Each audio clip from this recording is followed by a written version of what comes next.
The sky over Sydney turned dark at noon. People looked up from their phones and coffee cups, pointing at the massive shadow that covered the city. It wasn't a cloud. It was a ship. An alien ship bigger than any building humans had ever made. Dr. Tiemann Kang was in his office in Geneva when the emergency call came through. He was the head of Earth's Xenobiology Defense Division, a department that most people thought was a waste of money. After all, humans had never met aliens before. His phone screamed with alerts. His computer showed him satellite images of 3 massive alien vessels, hovering over different parts of Earth. Tiemann grabbed his jacket and ran to the command center. The room was full of people shouting, typing, and staring at screens.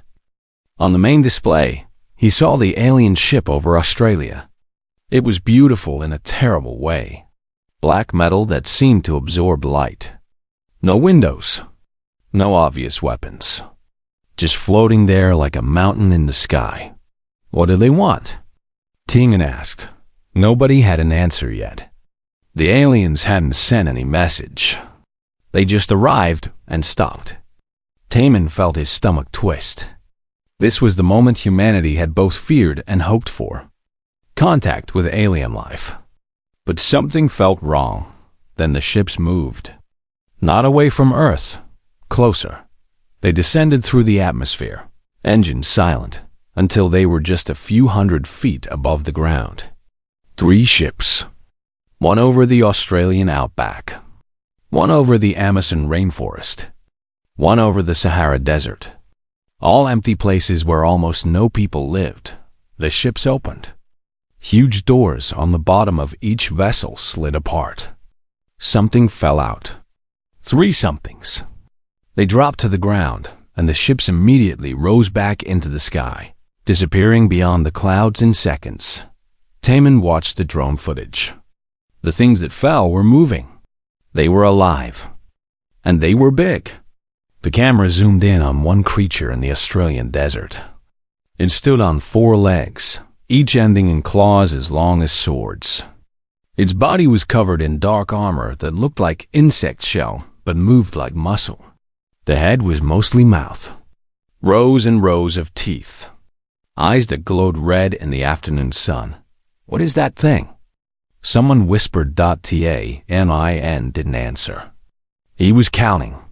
12 feet tall. Maybe 15 feet long. Built like a tank but moved like a cat. The creature lifted its head and roared. The sound came through the drone speakers and made everyone in the command center step back from their screens. Within an hour, the creatures had moved. They were fast. Faster than anything that Sci should be. The drones tracked them as they ran across empty land, killing everything they found. Kangaroos, wild horses, even a tourist jeep that got too close. The vehicle was torn apart in seconds. No survivors died by the next morning. Earth's military was ready to respond. Commander Hyun-Woo Park led the first strike team. He was a veteran of 20 years in the United Earth Defense Force. He had fought in conflicts all over the world. But he had never seen anything like this. His team approached the creature in the outback with heavy weapons, missiles, machine guns, everything they had. Hyun-Woo gave the order to fire. The weapons hit the creature dead center. Explosions covered it in smoke and fire. When the smoke cleared, the creature was still standing. It was hurt. Green blood dripped from wounds in its armor. But it wasn't dead. And worse, it was angry. The creature charged. Hyun-Woo's team scattered, but 3 soldiers weren't fast enough. The creature caught them, tore them apart with its claws, used its teeth. Hyun-Woo ordered a retreat, his heart pounding. They ran back to their vehicles and drove away as fast as they could. That was just day 1. By day 3, Tiemann's team had terrible news. The creatures were breeding.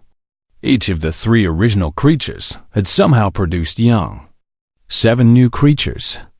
All of them just as big and dangerous as the parents thought. By day 7, there were 20 creatures.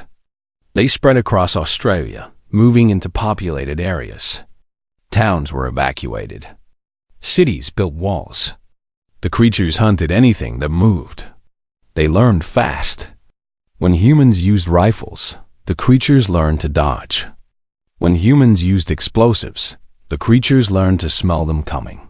Teeman worked without sleep, studying every piece of data. He learned the creatures had acid for blood. When soldiers shot them, the blood sprayed out and burned through metal and flesh. He learned they could regenerate. A creature that lost a leg would grow it back in 3 days. He learned they hunted in packs, communicating with clicks and hisses.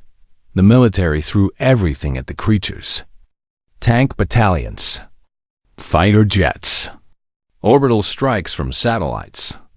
Every time they killed one creature, 2 more appeared the next day. The things were breeding faster than humans could kill them.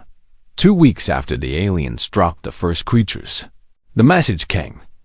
It appeared on every screen on Earth at the same time.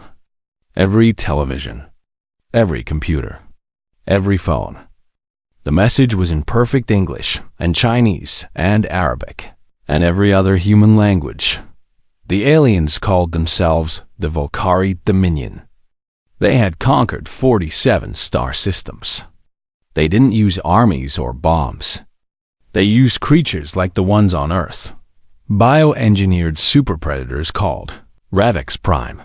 The Valkyrie would drop a few Ravix on a planet and let them multiply. Within months, the native species would be desperate, broken, ready to surrender. Earth had 30 days to surrender. If humans gave up, the Valkyrie would remove the Ravix and make Earth part of their empire. Humans would live as servants, but they would live. If humans refused to surrender, the Valkyrie would drop 1,000 more Ravix Prime across every continent. They would hunt humanity to extinction. Earth would become a hunting preserve for Valkyrie nobles. The message ended. Screens went back to normal. But nothing was normal anymore. Teeman sat in an emergency meeting with world leaders, presidents, prime ministers, generals. Everyone was shouting.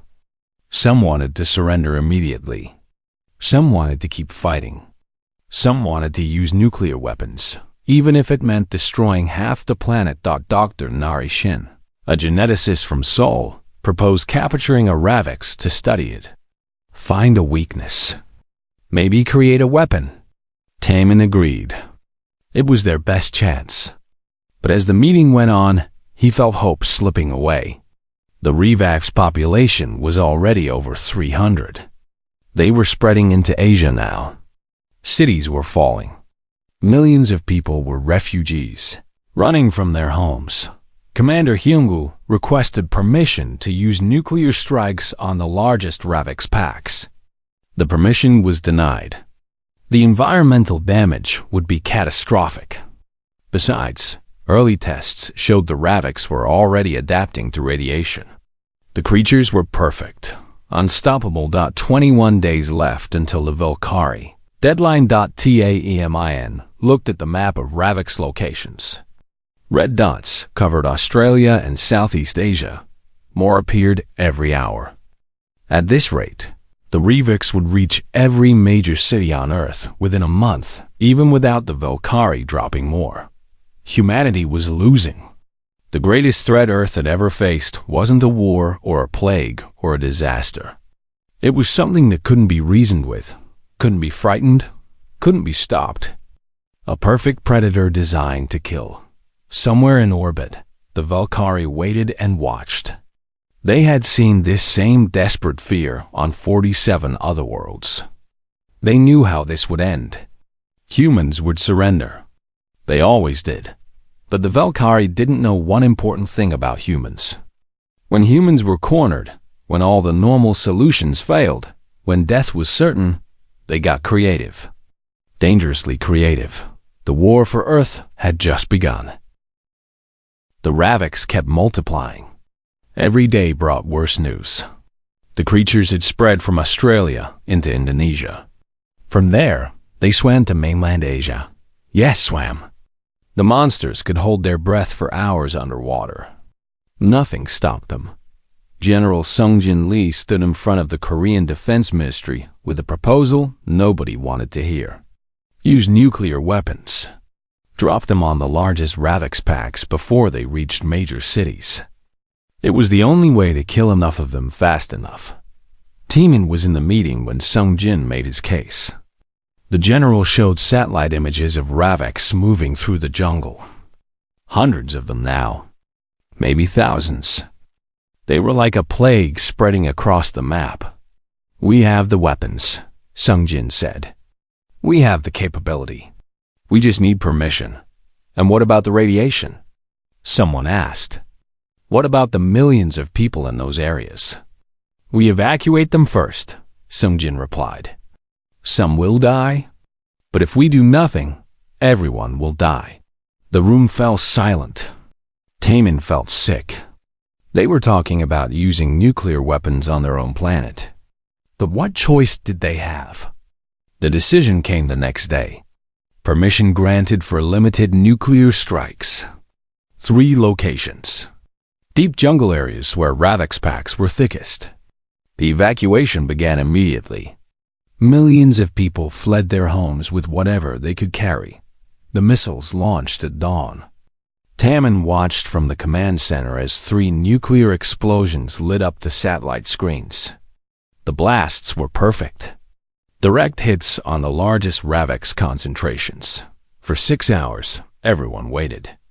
Drones couldn't fly through the radiation yet. They had to wait for the worst of it to clear. When the drones finally went in, they found the terrible truth. The nukes had killed many Ravix, maybe 200. But not all of them. Some had survived. And worse, they were already adapting.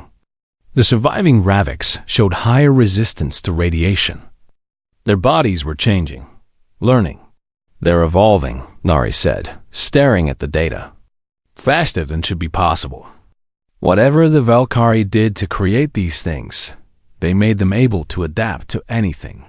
Taemin felt despair creeping in. If nukes didn't work, what would? They had 18 days left before the Valkyrie dropped 1,000 more Ravix on Earth. The current population was already impossible to handle. 1,000 more would be the end of everything. Commander Hyunwoo requested a mission to capture alive Ravix. If they could study one up close, maybe find a weakness in its biology. It was dangerous. It would cost lives.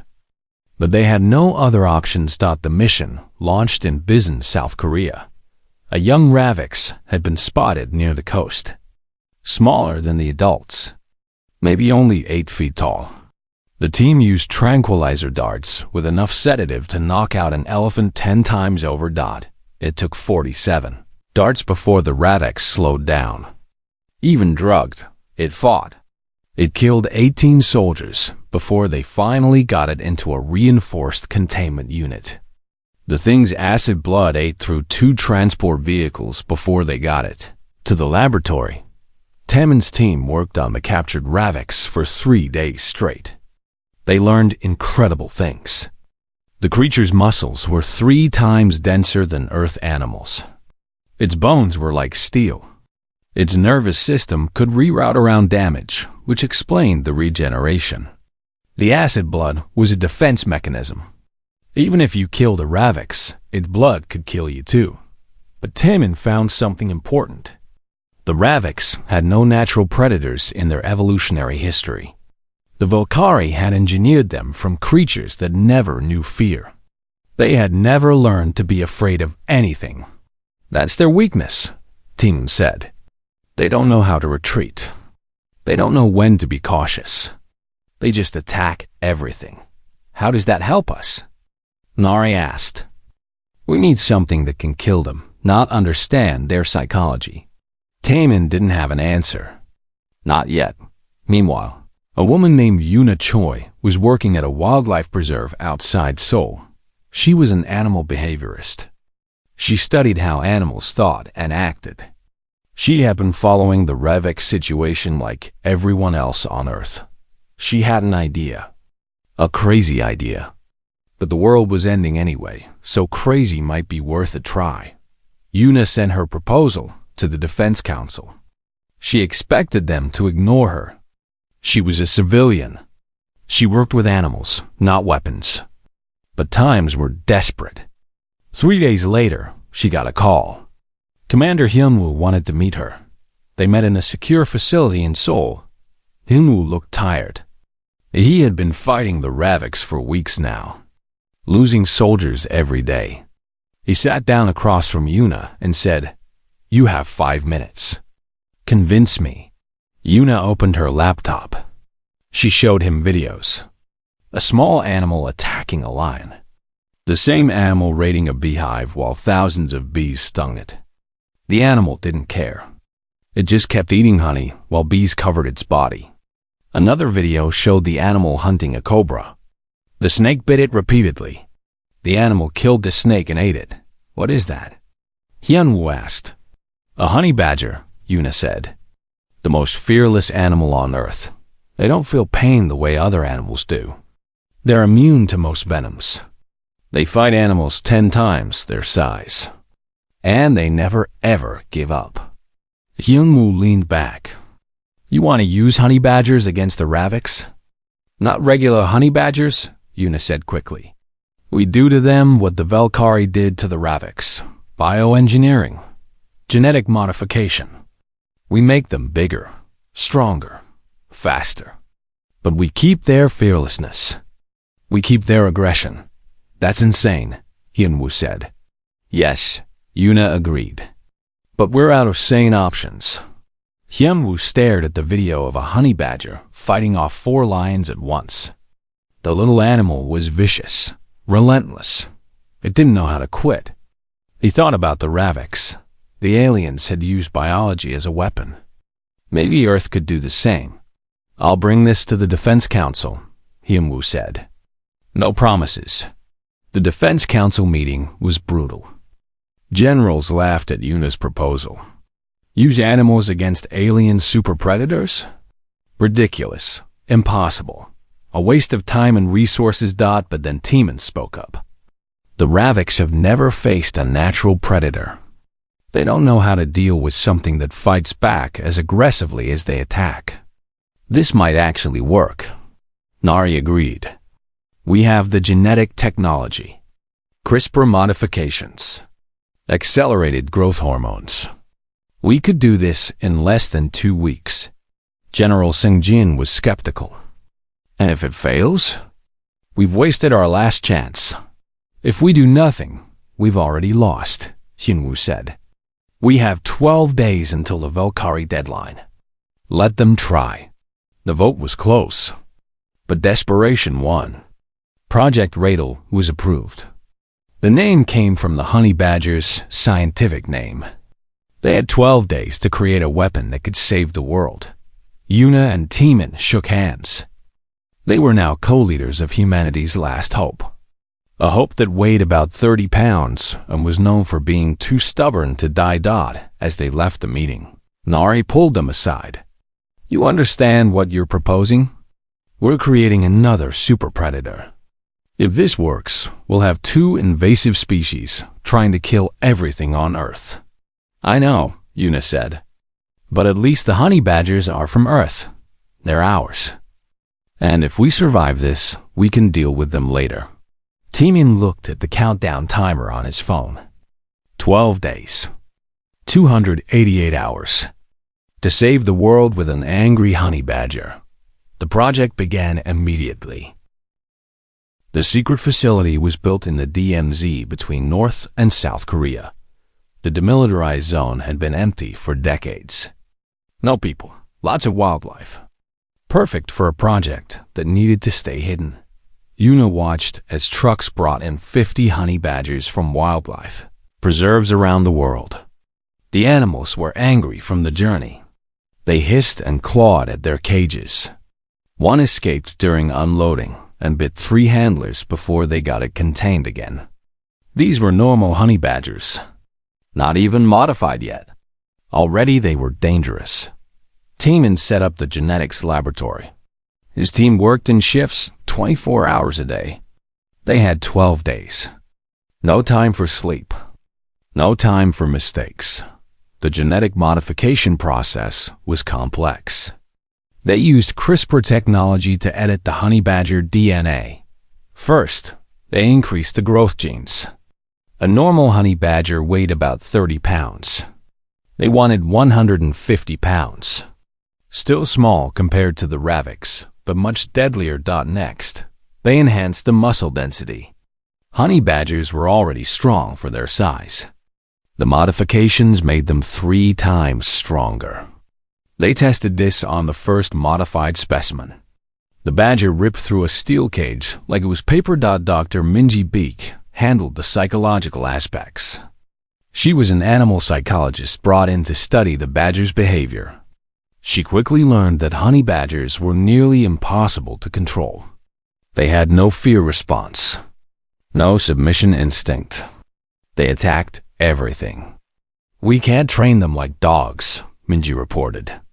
"They don't care about rewards or punishments. They just do whatever they want." "That's fine," Yuna said. "We don't need to control them.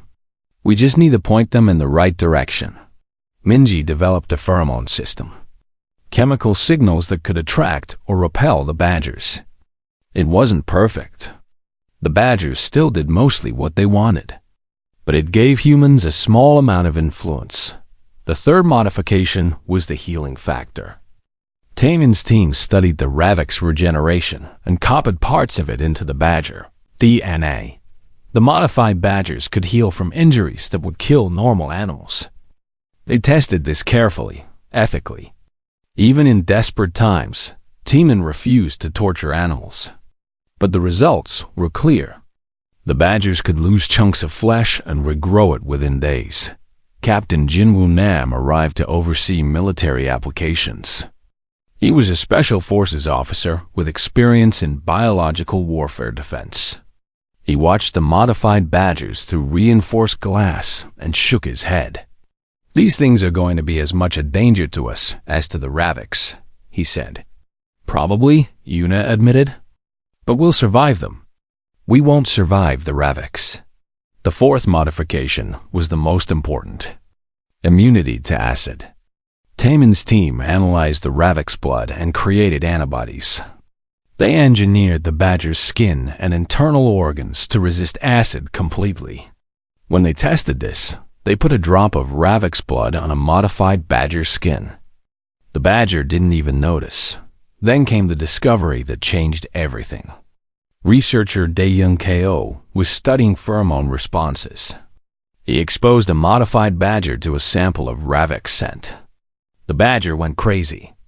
It attacked the container holding the scent, clawed at it, bit at it, absolutely obsessed with destroying the source of the smell. "Why is it doing that?" Jinwoo asked. Daehyun checked his data. The ravik's pheromones are similar to bee pheromones. Honey badgers love raiding beehives. To this badger, the ravik smells like prey, like food, like something it wants to destroy to get what's inside. Yuna felt excitement for the first time in weeks. They'll hunt the raviks naturally. We won't even need to direct them much. They'll track the raviks on their own. The modifications took 8 days. On day 9, they had 50 enhanced honey badgers.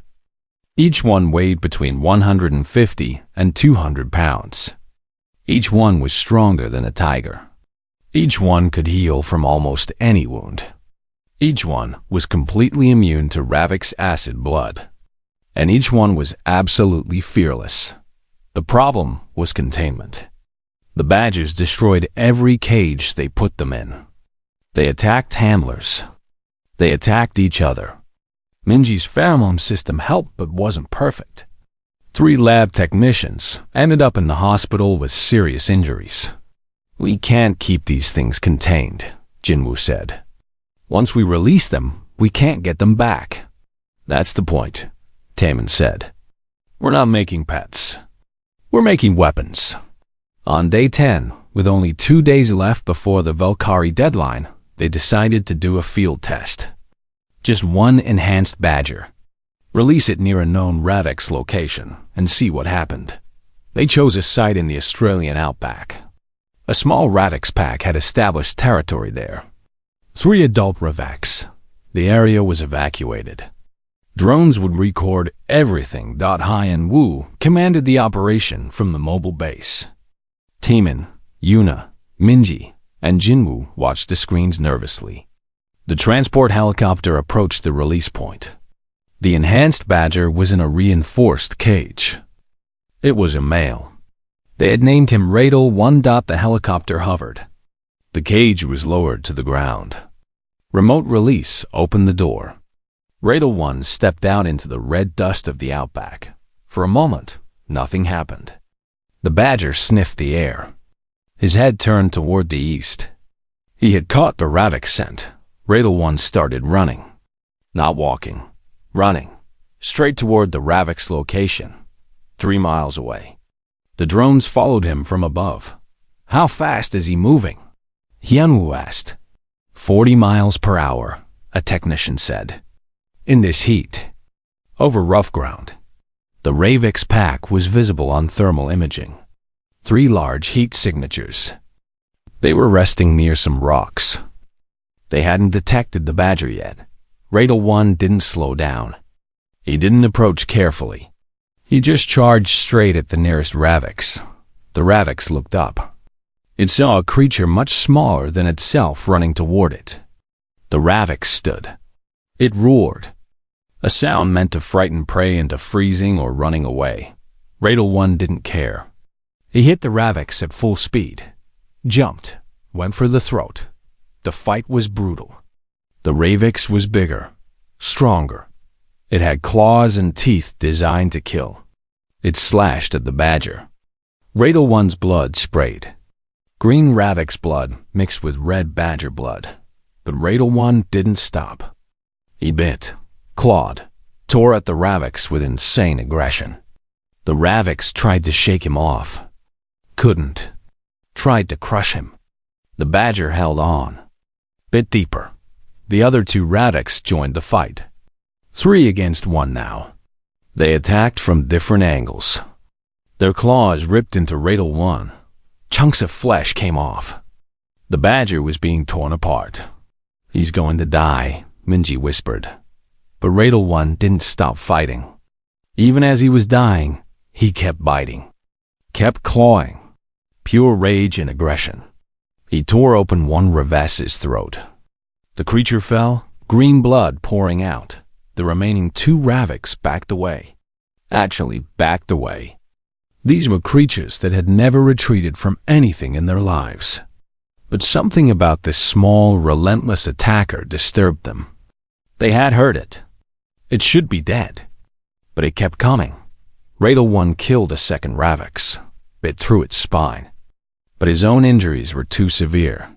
Finally, after 5 minutes of non-stop fighting, the Badger collapsed. The last Ravix approached cautiously, looked at its dead pack members, looked at the dying Badger. Then it ran. Actually ran away. The command center was silent. They had just watched one enhanced honey badger kill 2 Ravix and frighten away a third before dying. 1 badger, 150 pounds against creatures that weighed over 1,000 pounds each. It worked, Yuna said quietly. It actually worked. Taemin was already on the phone. Start mass production. We need 5,000 enhanced badgers. We need them in 48 hours. The race was on. The Valkyrie High Commander stood on his ship's observation deck, looking down at Earth. The blue planet was beautiful. It would make an excellent hunting preserve for noble families. The humans had not surrendered. That was disappointing but expected. He gave the order. Deploy the final assault. 1,000 Radix Prime specimens would be dropped across all continents. In 3 months, humans would be extinct or enslaved. Either way, the Valkyrie would claim Earth, but the High Commander didn't know what was happening on the surface below. Taemin's team had worked without stopping. The genetics laboratory produced enhanced honey badgers around the clock. They used accelerated growth chambers. What normally took months happened in hours. By the deadline day, they had 5,000 enhanced badgers ready. Humu coordinated Operation Mongoose from the command center. He had deployment teams stationed on every continent. Transport aircraft loaded with cages of angry, modified honey badgers. Each cage was reinforced. Each one still got damaged by the badgers inside. All teams report ready, Jinwoo said. He was now field commander for the operation. Hyan Wu looked at the map. Red dots showed Ravix locations. There were over 800 Ravix on Earth now. They had spread from Australia through Asia into Europe and had reached Africa. Cities were empty. Billions of people had become refugees. Begin deployment, Humu ordered. Across the world, transport planes opened their cargo doors. Cages fell through the sky on parachutes. When the cages hit the ground, remote releases opened the doors. 5,000 enhanced honey badgers were unleashed on Earth. The badgers didn't wait, didn't hesitate. Each one caught the Ravix scent on the wind and started hunting. They ran across deserts, through jungles, over mountains, following the smell of the alien predators. Yun watched the tracking data from the command center. Each enhanced badger had a small implant that showed its location and vital signs. She saw them spreading across the map like a swarm. They're converging on the Ravix positions, she said. The pheromone attraction is working better than we expected. The first contact happened in Southeast Asia. A pack of 30 Ravix was moving through abandoned Bangkok. They had claimed the city as hunting territory. Buildings were covered in claw marks. Streets were stained with blood. 50 enhanced badgers reached Bangkok from different directions. They didn't coordinate, didn't plan. Each badger just wanted to kill the thing that smelled like prey. The Ravix detected movement, saw small creatures approaching. They prepared to attack. The first badger charged. The Ravix killed it easily. Then 3 more badgers attacked from different angles. Then 10, then 20. The Ravix had never faced this. Multiple attackers, small and fast. When they killed one badger, 2 more took its place. The badgers went for legs, for eyes, for any weak point. The Ravix used their claws, their teeth. Their acid blood sprayed everywhere. But the badgers didn't care about acid. Their modified skin resisted it completely. They didn't care about pain. Their modified nervous systems barely registered damage. They just kept attacking. The Ravix pack tried to fight, killed dozens of badgers. But for every badger that died, the survivors just got angrier, more aggressive. They worked together without planning to. Some went for the throat. Some went for the legs. Some just bit whatever they could reach. The Ravix pack broke. They actually ran away, scattered in different directions. The badgers chased them, hunted them down one by one. Nari monitored the biological data from orbit. Her satellite feeds showed the heat signatures of battles happening all over the world. The Ravix are retreating. I'd never seen them retreat before. They've never faced a predator before, Teeman said. They don't know how to handle it. In the Australian outback, a massive Ravix alpha was defending its territory. It had killed 300 humans, survived 2 missile strikes. This creature was the largest Ravix ever recorded. 18 feet tall, covered in scars from previous battles. 100 enhanced badgers found it. The alpha killed 20 badgers in the first minute, crushed them, tore them apart. But the remaining 80 didn't stop coming. They swarmed over the alpha like ants on a beetle, biting, clawing, hanging on. The alpha thrashed, rolled, tried everything to shake them off. Couldn't. The badgers bit through its armor, found the soft flesh underneath. The alpha roared, fought for 15 minutes, finally collapsed. The badgers didn't leave until it stopped moving completely. Then they scattered, searching for more Ravix to kill. The Valkyrie High Commander received reports from his observation drones. His Ravix were dying, everywhere. The numbers didn't make sense. Some small Earth creature was killing his perfect bioweapons. What are these animals? He demanded. His science officer pulled up footage. They appear to be a native Earth species, modified, enhanced. The humans have used our own strategy against us. The High Commander watched a video of 5 enhanced badgers taking down a Ravix. The small creatures were relentless, fearless. They didn't fight like intelligent beings trying to survive. They fought like they wanted to die as long as they could hurt the enemy. This is impossible, the High Commander said. The Ravix have conquered 47 worlds. Nothing defeats the Ravix. Apparently something does, the science officer said quietly. In a panic, the High Commander deployed his reserve force. 1,000 additional Ravix specimens. They rained down from the motherships across every continent. Fresh, uninjured, ready to turn the tide. Earth's response came within minutes. Hyunwoo had held back half the enhanced badgers for exactly this situation. He ordered the release of another 10,000 badgers. Yes, 10,000. Taemin's team had kept producing them even during the first deployment. The genetics laboratory was churning out enhanced honey badgers at an incredible rate. The fresh Ravix hit the ground ready to fight. They found themselves immediately swarmed by enhanced badgers. 20 badgers per Ravix. 30, 50 in some places. The Ravix were bigger, stronger, but numbers mattered. So did aggression. The badgers had both.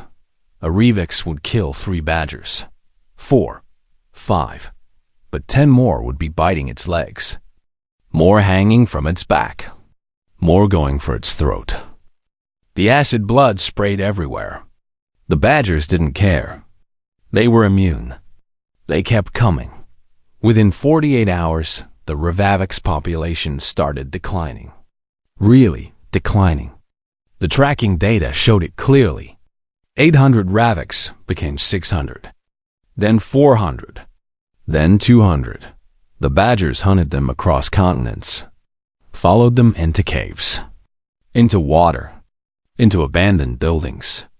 Wherever a Ravix went, enhanced badgers found it. Killed it. Jinwoo watched the battle data with amazement. The badgers are using tactics. Pack hunting. Some draw the Ravix's attention while others attack from behind. We enhanced their intelligence slightly, Yuna said. Made them smarter. They're learning from each fight. By day 3, the Ravix were in full retreat. They abandoned their territories. Fled to remote areas. But the badgers tracked them by scent. There was nowhere to hide. The Valkyrie High Commander made a decision he never thought he would make. He sent a quantum transmission to Earth. Not a demand. Not a threat. A request for negotiations. The message appeared on Hyunwoo's screen. He read it twice. Looked at Taemin. Then started laughing. Not from joy. From exhaustion and disbelief. They want to talk, he said. The Valkyrie want to negotiate. Taemin looked at the battle map. Red dots for Ravix were disappearing one by one. Green dots for enhanced badgers covered the continents like a blanket. Tell them we'll consider it, Taemin said, after we finish cleaning up their mess. 3 weeks after Operation Mongoose began, Captain Jinwoo stood in the Siberian wilderness, watching the last confirmed Ravix on Earth. It was surrounded by 7 enhanced honey badgers. The alien super predator tried to fight, tried to run. Nothing worked. The badgers brought it down together, tore it apart. When they were done, they scattered into the forest, looking for more prey. Jinwoo marked the location as clear. That was the last one. According to satellite tracking and drone sweeps, every single Ravix prime on Earth was dead. All of them. Humanity had won, but the victory came with a price. Tammin sat in his office in Geneva, looking at population data.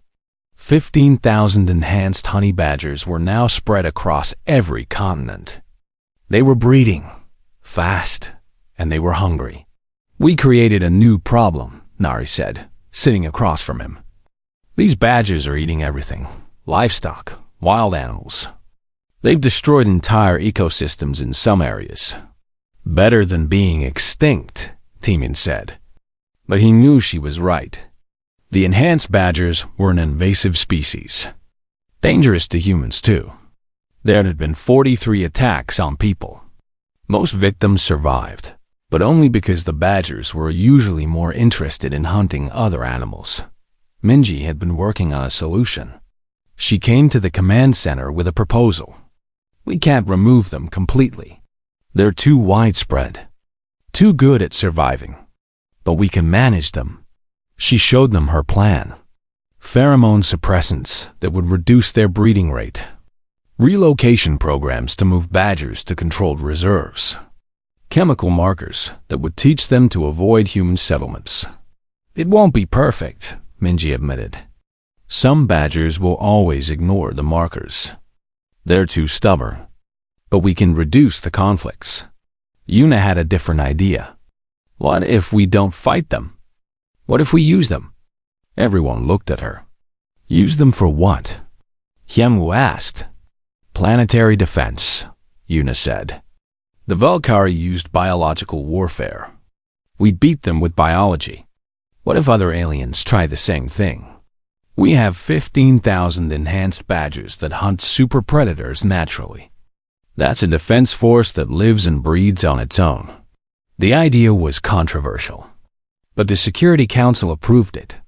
Several countries established raidal reserves, large areas of wilderness where the enhanced badgers could live, breed, and be studied. Scientists monitored them constantly. Military units trained with them, learning how to use pheromones to guide them toward threats. The badgers became Earth's living weapon system, a permanent reminder that humanity could be creative and dangerous when threatened.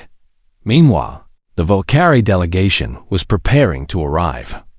The High Commander had been removed from his position. The Valkyrie Council was embarrassed, furious. Their perfect bioweapon had been defeated by creatures that weighed less than 200 pounds.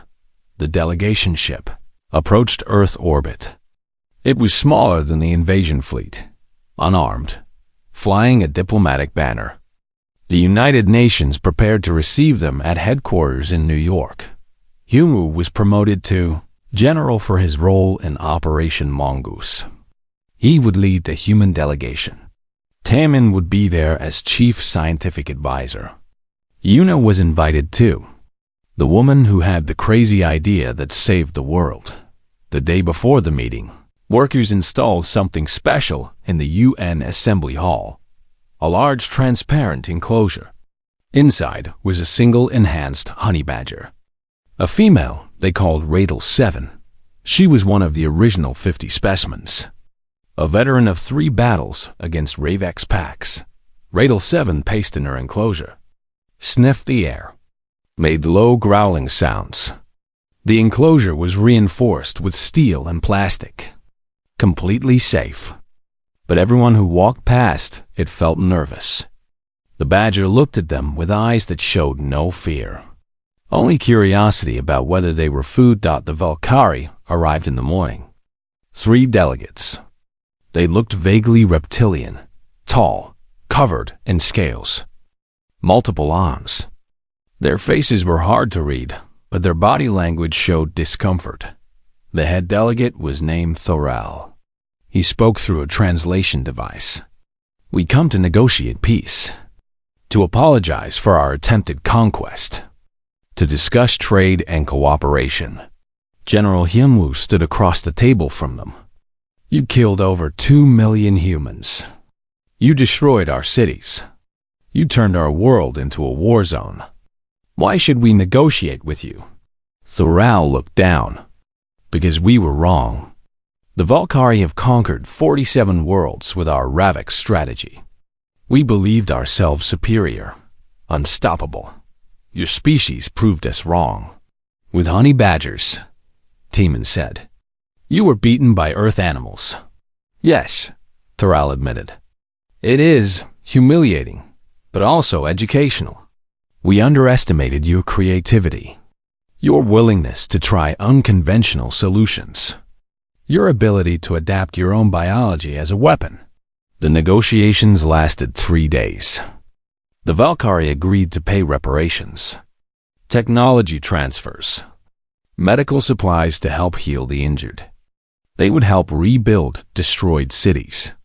They would provide information about other alien species in the galaxy. In return, Earth agreed not to share the enhanced honey badger technology with other species, not to use it as a weapon of conquest, to keep the badgers contained to Earth's own defense. There was one awkward moment. On the second day, Taral asked to see one of the creatures that defeated the Ravix. Hinwu smiled. He led the Valkyrie delegates to the UN Assembly Hall, showed them Radel 7. The badger was sleeping when they arrived. A small ball of fur and muscle. She looked almost cute. Then she woke up, saw the Valkyrie delegates, smelled their scent. Radel 7 went crazy.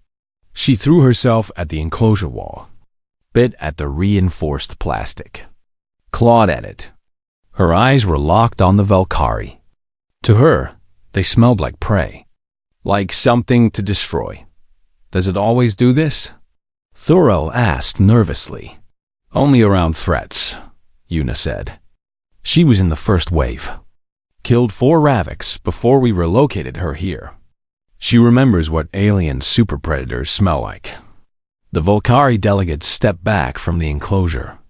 One of them made a gesture that the translation device said meant respect for a worthy opponent. After the negotiations ended, Hyungwoo received a message from the Valkyrie Council. 3 other alien species wanted to open diplomatic relations with Earth. Word had spread across the galaxy. Humanity had defeated the Ravix Prime, the bioweapon that conquered 47 worlds. They had done it with creativity, determination, and enhanced honey badgers. Earth's reputation changed overnight. No longer a primitive species to ignore or conquer. Now they were known as dangerous, unpredictable, creative, the species that beat super predators with angry animals. 6 months later, Tamin and Yuna stood together at a Radel reserve in what used to be the Korean DMZ. The area that divided North and South Korea was now united as a wildlife preserve. Hundreds of enhanced honey badgers lived there. Scientists from both countries worked together studying them. They watched a group of badgers playing near a stream. The creatures were dangerous, aggressive, stubborn, but they were Earth's creatures, born from human creativity and desperation. Do you think we did the right thing? Yuna asked. Creating them? Tamin thought about it. We survived. That's what matters. Yes, we created a new problem, but it's our problem. We can manage it. Better than being extinct. A young badger approached them. It sniffed curiously at Tamin's boot. He stayed very still. The badger lost interest and wandered away. They saved us, Yuna said. These stubborn, fearless little monsters saved the entire human race. Commander Hyunwoo joined them, looking at reports on his tablet. We're getting more diplomatic requests. 5 new species want to talk. They all want to know about our biological defense systems. They're afraid we'll use the badgers against them. Good, Teeman said. Let them be afraid. Let the whole galaxy know. Earth doesn't conquer with fleets or bombs. We get creative. We use what we have. And what we have is nature's angriest animal, enhanced and unleashed. Across the galaxy, the story of Earth spread. The humans who faced extinction and responded with honey badgers. The species crazy enough to bioengineer their own predators. The world that simply didn't care about doing things the normal way. The Volcari made sure everyone knew. They had to. Their pride was destroyed. Their perfect weapon was beaten by creatures that weighed less than 200 pounds and didn't know how to quit. And on Earth, 15,000 enhanced honey badgers continued to patrol, breed, and hunt. Living weapons that asked for nothing, feared nothing, stopped for nothing. The planet's permanent reminder that humans, when cornered, became the most dangerous thing in the galaxy. Not because they were the strongest, but because they simply didn't care about playing fair